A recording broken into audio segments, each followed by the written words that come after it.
Shalom. First and foremost, I want to give all praises to Yahweh Shem Shai, Ba'Shem Kodash. I want to give double honors to the apostles of great millstone that rule well. Salutations to the men of the hopeful and sincere elect. This is Makazar from the Trinidad camp. Just want to do a quick clarification for the elect's sake. Alright, so the name of this article is the racial wage gap has not changed since 1935. Alright, and basically we're going into is showing you the difference between, different nations, mainly Jake. Alright, for, the Negroes, Latinos, and Native Americans compared to, Esau and Moab doing the same work, but the pay actually have a big gap between it. And basically it's set up in this way to keep Jacob always living on scrums. Alright?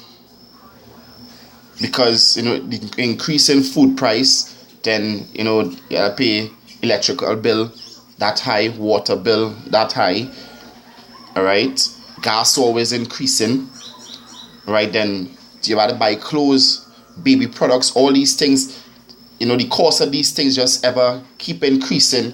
But your pay, your average salary, it don't increase. Hey, if anything had happened, they might decrease it.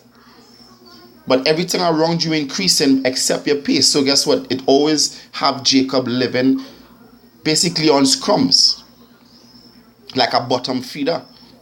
While all the nations, they living better than us.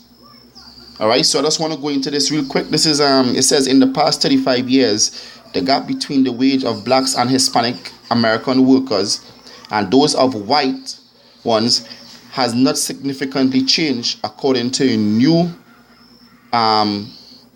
Pew Research Center analysis of Bureau and Labor Statistics data. Black men earn 73% of white men's hourly earning in 2015. The exact percentage what they earned in 1980. So basically, you might be getting, let me say down here in Trinidad, you might be getting like $500 a day or $400 a day, wherever the case is. Guess what? That is still scrums compared to what the other nations receiving. Alright? Because you still receiving the same wage that you was getting back there in slavery, a penny a day. Alright? It says down from 71% in 1980. It says in 1980, pay disparity for Hispanic men has gotten worse. They earned 69% of white men's hourly earning in 2015, down from 71% in 1980. The only people out earning white men are Asian men who earn 117% as much as white men in 2015. In terms of hourly wage, it comes out to 14% for Hispanic men, $14 for Hispanic men, $15 for black men, $21 for white men, and $24 for Asian men in 2015. And that is basically people doing the same work, same job, same qualifications, but because of ethnic backgrounds, the pay rate, it differs.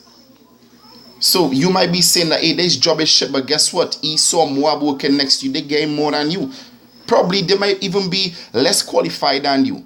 But it all is set up so that, as the scripture said, we would be the tail.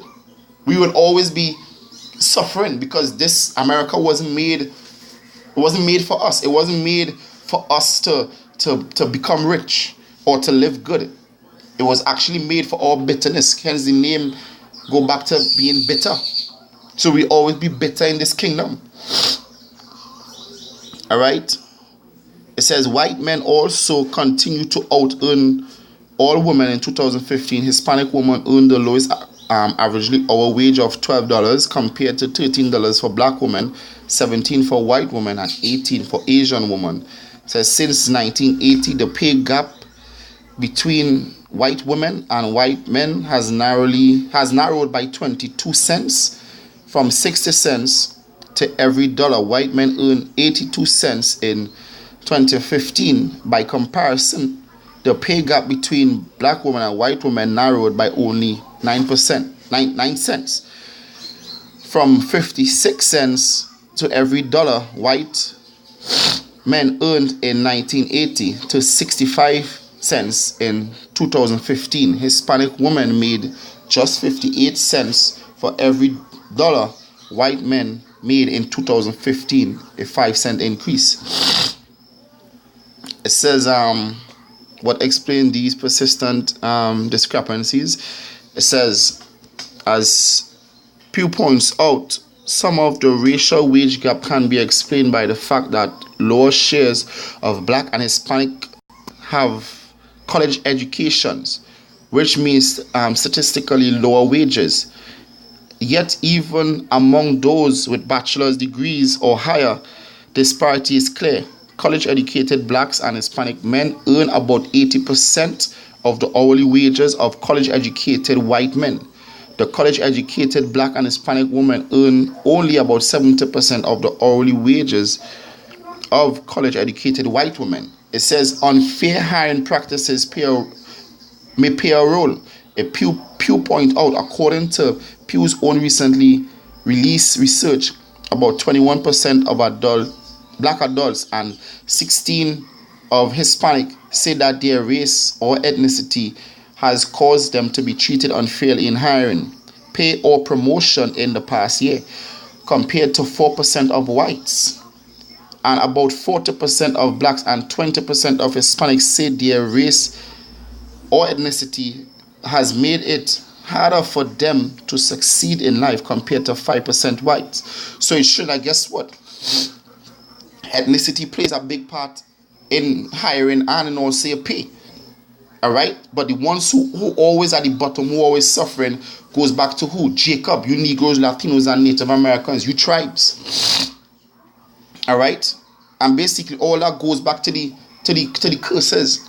And as I said, the reason why you're being paid so much is that you will always be suffering.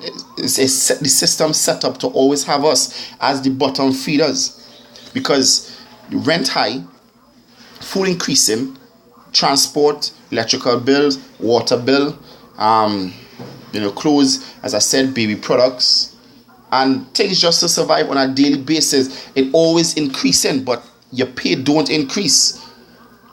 All right. So whereas you might be wondering that you and what's that Edomite name?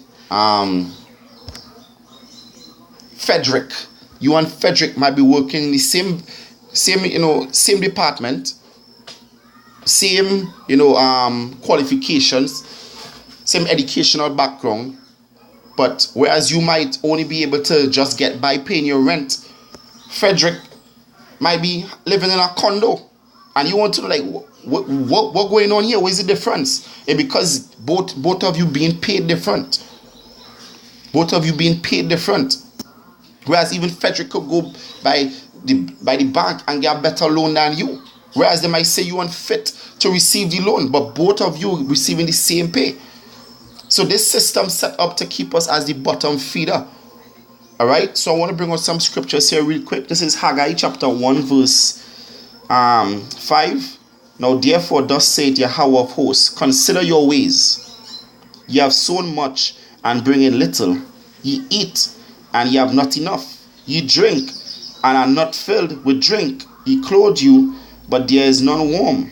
And he that earn wages to put into a bag with holes. Thus saith Yahweh of hosts, consider your ways. So consider your ways. You earning wages.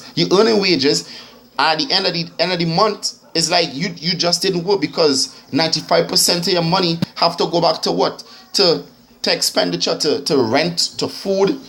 So it's like you only have 5% where you probably might be able to save. And then it goes back to the 5% might even go to paying back debts that you owed. So it's every month you're living from paycheck to paycheck. All right? Because why? This system was set up for us to be bitter, not for us to thrive. All right? So that is why we're to pray to the Lord Yahweh Hashem Yahshai to haste and get us out of this place. This is Baruch chapter 3 verse 8. It says, behold, we are yet this day in our captivity, where thou hast scattered us for a reproach and a curse, and to be subject to payments according to all the iniquities of our fathers, which departed from the law of our power. So yes, the scripture said we're going to be subject to payments. So all these different things we're going to be subjected. All our money going to be going back into payments, and we ain't going to have money to, basically to relax ourselves. We can't go on no yearly vacation like Esau. We can't do that. Esau could do that. Frederick could do that, but we can't do that. The children of Israel, and the scripture says these curses are there to identify us. So when you see these things happening, although we're going to be better, guess what? It gives us hope knowing that, hey, we are the children of the Most High. This is Daniel chapter 9 verse 11. It says, yea, all Israel have transgressed thy law, even by departing, that they might not obey thy voice. Therefore the curse is poured out upon us, and the oath that is written in the law of Moses, the servant of Yahweh, because we have sinned against him. Alright? Because we have sinned against the Most High, that is why we're in this low state. That is why, we always had to be, ducking the landlord, because we don't have the rent on time. Or some of us mightn't be able to pay child support. Alright? Or we mightn't be able to skip bank payments. Because why? Because we're not getting that money. And upon not getting the money that you should while working, it's hard for us to get jobs because of our ethnic background. Because of that curse is poured out upon us. Alright? And it all goes back to we sinning against the Most High. So to get this, all you people talking about you love America, you love the Western world. Guess what? This Western world wasn't made for us. Look at Brazil, look at Venezuela. They're suffering right now. We're the children of the Most High. We're not supposed to be going through this. But when the Lord returns us to our land, guess what? The scriptures say all tears shall be wiped away. We ain't gonna be suffering no more. This is Deuteronomy chapter 28 verse 43. It says, the stranger that is within thee shall get up above thee very high. Yeah. Working the same job with us, and he might be getting $100 an hour. Or let me put it like, let me say he getting $300 a day. For a job, we might be getting, 200 or 150. Alright? So he get up above us very high. And thou shalt become very low. He shall lend to thee, and thou shalt not lend to him. And the reason we're not going to be able to lend to him is because the money that we're receiving from our jobs is little to nothing. It's just enough for us to barely get by. He shall be the head, and thou shalt be the tail. And we are the tail. That is why we're being paid the least out of all the nations. Alright? In this Western world, we're being paid the least. Alright? So it's an injustice, but guess what? It's because we sin against the Most High. So for all you people talking about you love Esau, you need to know, guess what? Know your enemies, because your enemies laughing at you right in front of your face and you don't even know. Alright? When you say love you, Massa. But Massa paying you less than nothing and paying everybody else a good lump sum, and you getting scrums. You getting the chicken foot while the other nations getting the chicken breast. Alright? So with that, I hope it was edifying. I want to give our praises to Yahweh Hashem Yahushai, Ba'ashem Rakakadash. I want to give double honors to the apostles of Great Millstone that rule well. Salutations to the men of the hopeful and sincere elect. This is Makazah saying Shalom.